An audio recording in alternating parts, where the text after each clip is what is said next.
Bismillahirrahmanirrahim. Assalamualaikum warahmatullahi wabarakatuh. Salah satu ciri mahasiswa yang beriman dan cerdas dan kreatif selalu berpikir bertindak positif dengan melakukan aktivitas edukatif yang bermanfaat bagi dirinya juga bagi orang lain. Kegiatan bermanfaat seperti melakukan pemberdayaan masyarakat, terutama bidang ekonomi, sosial, dan budaya. Pada kesempatan ini, kami mahasiswa Prodi Pendidikan Non Formal FKIP Universitas Bengkulu dalam mata kuliah Diskusi Inovasi Pendidikan membuat kajian khas daerah Indonesia sebagai bentuk pelestarian budaya Nusantara sekaligus peluang bisnis yang dapat mensejahterakan kehidupan masyarakat.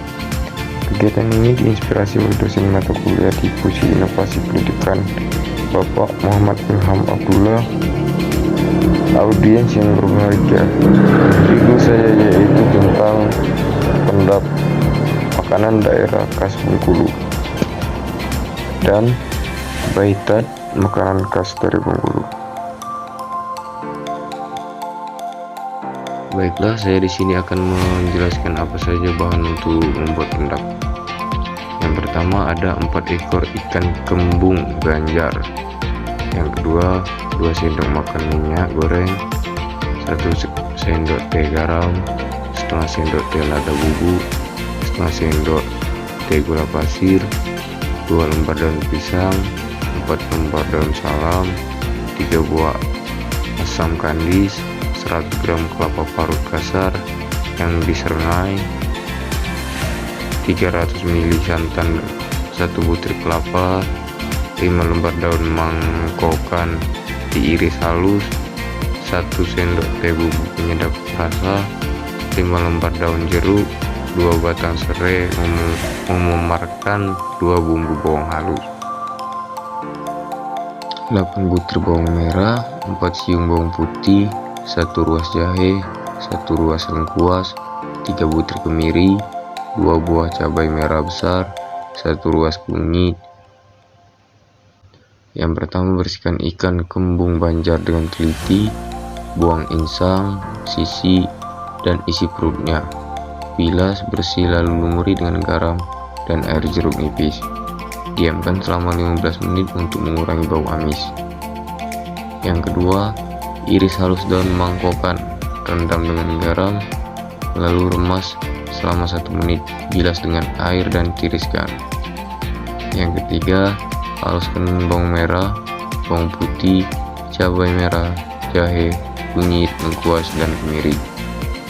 Yang keempat, lumuri ikan kembung dengan bumbu halus.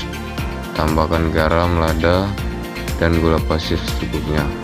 Bungkus ikan dan daun pisang, tambahkan daun serai, daun jeruk, daun salam, kukus hingga matang. 5. Sementara menunggu ikan matang, tumis bumbu hingga halus dan harum sampai tambahkan daun salam, daun serai, daun jeruk, dan asam kandis. 6. Masukkan santan ke dalam tumisan bumbu. Aduk rata lalu tambahkan daun mangkokan dan kelapa parut yang sudah diserangai.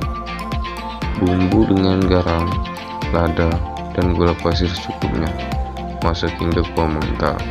7. Untuk menyajikan, buka bungkusan daun pisang dan keluarkan ikan kembung. Tata di atas piring saja. Siram dengan kuah kental dan taburi dengan daun bawang iris dengan hiasan. Selanjutnya, saya akan menjelaskan apa saja bahan dan cara pembuatan baitat. Yang pertama, masukkan gula, mentega, telur, baking soda, garam, vanili, dan adas manis. Mixer hingga larut dan adonan mengembang. Masukkan beberapa tetes pewarna makanan. Mixer lagi hingga tercampur rata. Tuang sedikit demi sedikit santan ke dalam adonan sambil dimixer hingga tercampur semua. Ayak tepung, masukkan sedikit dan campurkan adonan. Gunakan spatula untuk mengaduk. Diamkan adonan selama 30 menit. Panaskan oven selama 15 menit. Siapkan loyang. Oles loyang dengan mentega tipis saja. Ratakan sebagian adonan hingga setengah loyang. Tusuk adonan dengan garpu agar tidak mengembung saat dipanggang. Oles selai nanas menutupi adonan. Masukkan sisa adonan ke dalam plastik dan semprotkan membentuk pola kotak di atas selai nanas. Bentuk garis dengan garpu atau penyipit kue. Panggang selama 20 menit di bawah api, lalu keluarkan sebentar, oles dengan kuning telur, masukkan lagi ke dalam oven menggunakan rata selama 20 menit. Jika sudah matang, angkat dan biarkan dingin. Keluarkan dari loyang, potong-potong, dan sajikan kue white tart khas Bengkulu.